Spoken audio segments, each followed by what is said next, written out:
সীমান্তে কাঁটাতারে মদের কাচের বোতল ঝুলিয়ে দিল বিএসএফ। ফ্যালফ্যাল করে তাকিয়ে রইল বিজিবি। প্রসঙ্গত দিন কয়েক আগে মেখলিগঞ্জ ব্লকের নাকারের বাড়ি সংলগ্ন উন্মুক্ত সীমান্তে কাঁটাতারের বেড়া দেয় গ্রামবাসীরা।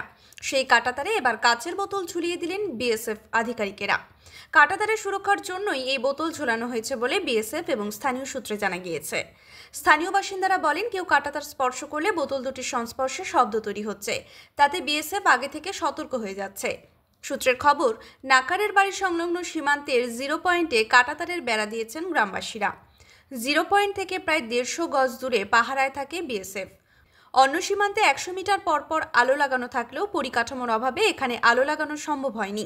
বিএসএফের আশঙ্কা, ঘন কুয়াশা কিংবা রাতের অন্ধকারে বাংলাদেশি দুষ্কৃতীরা কাঁটাতার উপড়ে ফেলতে পারে। সেই চেষ্টা হলে কাচের বোতলের শব্দ পৌঁছে যাবে জওয়ানদের কানে। সেই মুহূর্তেই বিএসএফ জওয়ানরা দুষ্কৃতীদের আটকাতে সক্ষম হবে। তবে এদিন বিএসএফ আধিকারিকরাও স্থানীয় কাঁটাতারে কাচের বোতল ঝুলিয়ে দেওয়ার সময় ফ্যালফ্যাল করে তাকিয়েছিলেন বিজিবি অর্থাৎ বর্ডার গার্ড বাংলাদেশের জওয়ানরা।